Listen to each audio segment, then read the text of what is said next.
जी, अस्सलाम वालेकुम वरहमतुल्लाहि वबरकातुहू। अपना नाम बताइए। और मेरा नाम अमादुद्दीन है और मेरा प्रोफेशन है मेडिकल स्टोर फार्मेसी है चलाता हूँ मैं। और मैं यहाँ कराची से 200 किलोमीटर दूर जामशोरो कोटरी से आया हूँ यहाँ। मैं डॉक्टर जाकिर नायक का बहुत बड़ा फ़ैन हूँ। मैं 15 साल से इनको सुन रहा हूँ।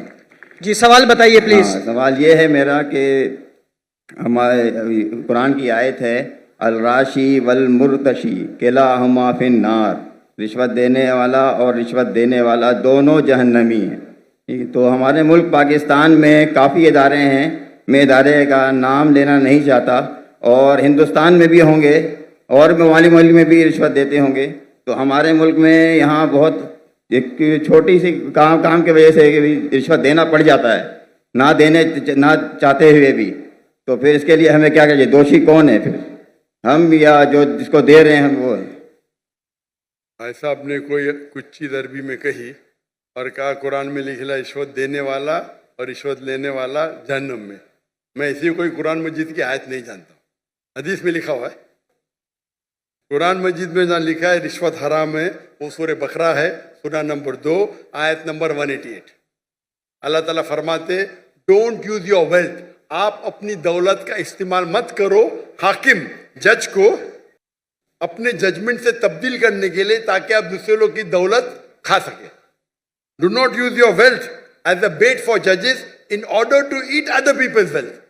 ये कुरान की आयत है, सूरह बकरा सूरा 2 आयत नंबर 188। ये जो बोले रिश्वत लेने वाला देने वाला नार में है, हदीस है, कुरान की आयत नहीं। जी सॉरी सर।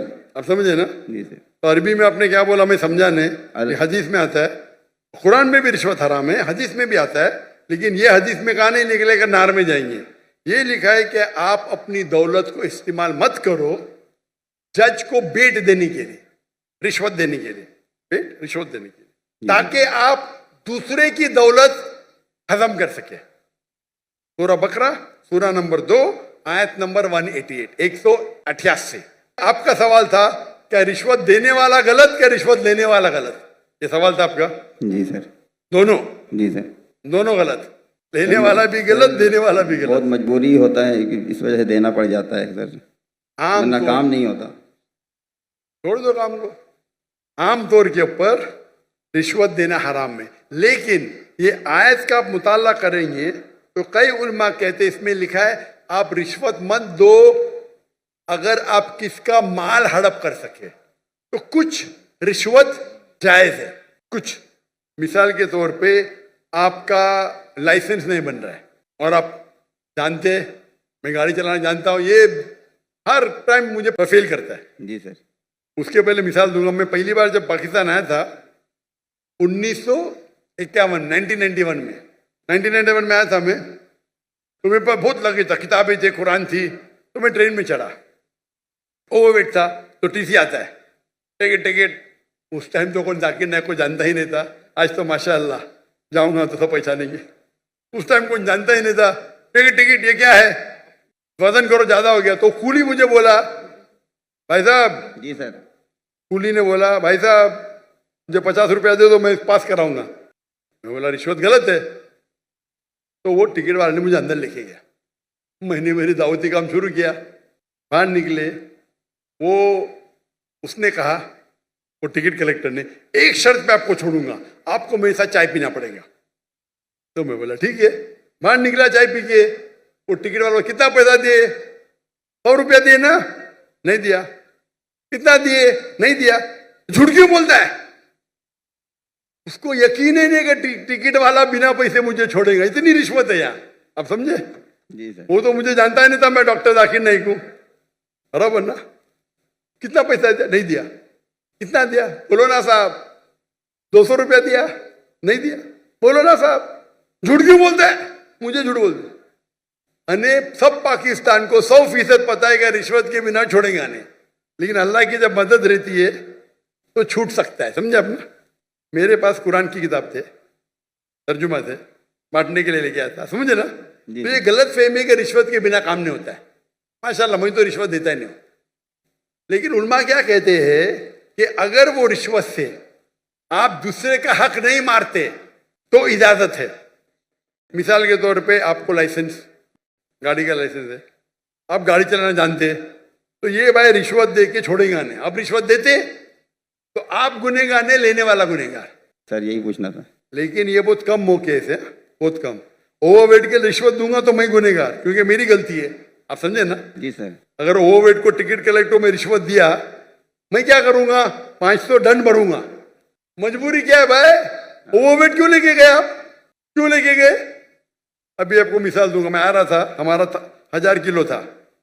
पीआई के मैंने सीईओ से बात किया, नाम नहीं लेता हूं। कौन? सीईओ, कंट्री मैनेजर से बात किया। डॉक्टर साहब आपके लिए कुछ भी करूंगा। मैं बोला ठीक है भाई, 6 लोग जा रहे थे।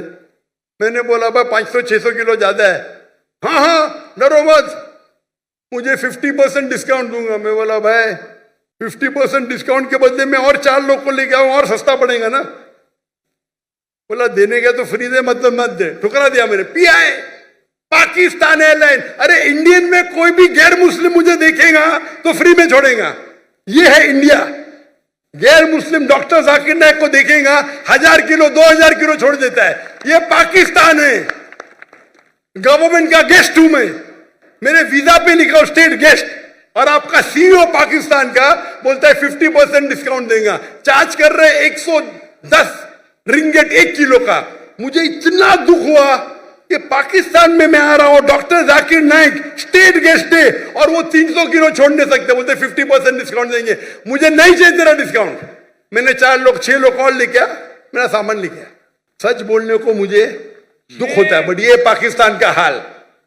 इंडिया में वो हिंदू मुझे देखेगा, डॉक्टर साहब है, जो भी कहेंगे सच कहेंगे, सच के सिवा कुछ नहीं कहेंगे। ये इंडिया है। आज के तारीख में भी मोदी गलत है, इंडियन नहीं। इंडिया गलत नहीं है, मोदी गलत है। मोदी आज है, कल नहीं रहेगा।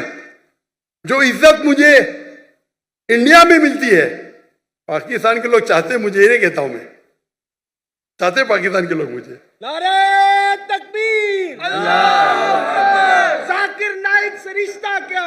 ला इलाहा इल्लल्लाह। जब हम दावत करते हैं ना इंडिया में, हिंदू लोग मेरे पांव छूते। मैं बोले भाई गलत है, भाई हराम है। बोलते डॉक्टर जाकिर नाइक की बैग नहीं खोलेंगे हम। इतने जगह में इंडिया से घूमा, 50 लोग को लेके गया, कभी ओवरवेट दिया ही नहीं मैंने। हिंदू लोग बोलते भाई ये तो भाई भगवान का आदमी है, मैनेजर है मैनेजर। यहां तो मैं सीईओ से बात करता है, अरे डॉक्टर साहब मैं आपका फैन हूं। ये हाल है, ये हाल है हमारे देश का। एक स्टेट गेस्ट आ रहा है, शूटिंग करने के लिए सामान लेके आ रहा है। इतनी अफसोस की बात है। पैसा कुछ नहीं है भाई, अफसोस होता है कि ये हाल है हमारे देश का, पाकिस्तान का, जिसको मैं दिल से चाहता हूं। मैं अगर हिंदुस्तान की हिजरत किया वो सिर्फ मोदी की वजह से। जो मजा वहां आता है, और मजमा इससे बड़ा 10-10 लाख, वो 1 लाख बोला, गलत बोला, 10-10 लाख। और उर्दू में बात करने क्यों लगा मैं?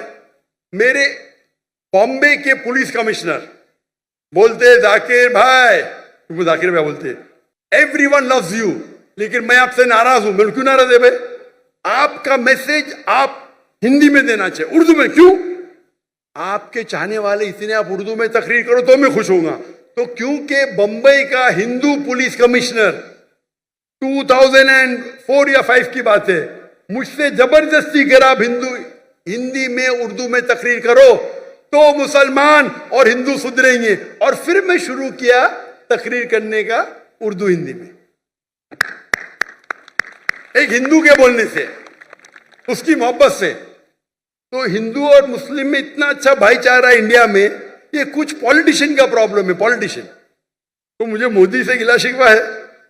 तो मोदी अगर गलत है तो इंडिया को क्यों गलत करे भाई? मोदी गलत है, और इंशाल्लाह आगे रहेगा नहीं, इंशाल्लाह। आप समझे ना? तो आप अगर देखेंगे कि वहां भी हम जितने बड़े प्रोग्राम हम मुंबई में कि दुनिया में किधर नहीं किए, वो मोदी ने आके बन गया। हम बड़े बड़े कॉन्फ्रेंस किए माशाल्लाह। तो ये पॉलिटिक्स, और मैं पॉलिटिक्स के करीब भी नहीं हूं। तो जहां तक के रिश्वत का सवाल है, आपका अगर कोई चीज अटक गया जो हक है, उसमें अगर रिश्वत देते, बहुत कम टाइम ऐसा होता है, और तो रिश्वत लेने वाला गलत देने वाला को अल्लाह ताला इंशाअल्लाह माफ करेगा, मैं लेकिन वो भी नहीं मानता हूं। लेकिन अक्सर इंडिया में, पाकिस्तान में जानता नहीं हूं मैं, इंडिया में मैं कहता हूं क्या करप्शन है ये, आप जानते पाकिस्तान में शायद और है। कोई भी मुस्लिम अगर 2 लाख रुपए से ज्यादा कमाता है और धंधा करता है, 95% वो हराम करता है, रिश्वत देता है। आप समझ रहे, रिश्वत के बिना गाड़ी चलेंगी ही नहीं। रियल एस्टेट के अंदर इंडिया में रिश्वत हो तो मेरे बहुत से धंधे माशाल्लाह, कोई भी धंधे में रिश्वत देता नहीं हूं मैं, कोई धंधा करता ही नहीं हूं, क्या मजबूरी। रियल एस्टेट में रिश्वत, जो अक्सर धंधे में रिश्वत। हमारा मेडिकल प्रोफेशन था माशाल्लाह, उसमें भी रिश्वत है। अगर मैं रिश्वत दूंगा तो 5 गुना ज्यादा कमाऊंगा। अरे अल्लाह ताला झोली में डालता है तो क्या रिश्वत देना, पैसे की मोहब्बत ही क्या। तो अक्सर लेकिन जितने रिश्वत होते धंधे वाले, बिजनेस के, ये 95% हराम है। अगर आप बिजनेस में आपका लाइसेंस पास करते, आप दूसरे के लाइसेंस को रोक रहे, तो अक्सर जितने रिश्वत है वो हराम है। लेकिन अक्सर बिजनेस में, चाहे इंडिया में और पाकिस्तान में, हराम काम करने पड़ता है अक्सर। मेरा उसूल क्या है, अगर आप रिश्वत दे के कमाते हैं 1 अरब रुपया, पूरा 1 अरब भी आप अगर डोनेशन में देंगे तो भी नेगेटिव में रहेंगे। रिश्वत देने का आपको नेगेटिव 1000 पॉइंट मिला, डोनेशन देने का प्लस 100 पॉइंट मिला, आप नेगेटिव 900 पॉइंट हो गए। इसीलिए अल्लाह ताला फरमाते हैं गरीब इंसान को जन्नत में जाना आसान है, अमीर इंसान की हिसाब किताब होगी। अभी मेरे बिजनेस में पार्टनर अल्लाह ताला, मेजर शेयर उनका है, तो मुझे फर्क ही नहीं पड़ता नुकसान या फायदा। अब समझ रहे, मेरा बिगेस्ट शेयर होल्डर अल्लाह सुब्हानहू ताला है, मुझे तो चैरिटीज देने का है, तो अल्लाह ताला मेरी झोली में डालता। मैं लेक्चर भी करता, अल्लाह ताला यहां से पैसा देता, वहां से पैसा देता। लेकिन दावती काम के लिए बहुत पैसा लगता है, चाहने वाले बहुत है मेरे। लेकिन रिश्वत आमतौर पे देने वाला भी जहन्नम में, लेने वाला भी, अनलेस आप अपने हक के लिए रिश्वत देने में अगर आप किसका हक मारते हो, और अक्सर रिश्वत में हक मारते हो। मिसाल के तौर पे आप टेंडर दिए, टेंडर में कोई आपका क्लर्क आपको टेंडर के लिए, टेंडर का मैं अमाउंट बोलूंगा, आपको पैसा देता है, ये हराम है। या आपका लाइसेंस अटक गया, लाइसेंस पास करने के लिए आप कोई मिनिस्टर को पैसा देते हैं, हराम है। तो इसमें दोनों गलत, देने वाला लेने वाला। तो अक्सर रिश्वत में दोनों गलत होते, देने वाला लेना। चंद ऐसे किस्से है या वाकये है जिसके अंदर आप अपने हक के लिए लड़ रहे। आपको ड्राइविंग आती है, जानबूझ के आपको फेल कर रहा है, जब तक मैं पैसा नहीं दूंगा ये पास नहीं करेगा। उस टाइम आप कुछ पैसे देते हैं तो इंशाअल्लाह अल्लाह आपको माफ करेगा, लेकिन लेने वाले को हराम है। लेकिन आमतौर पे रिश्वत देना लेना दोनों हराम है। Hope the answer the question.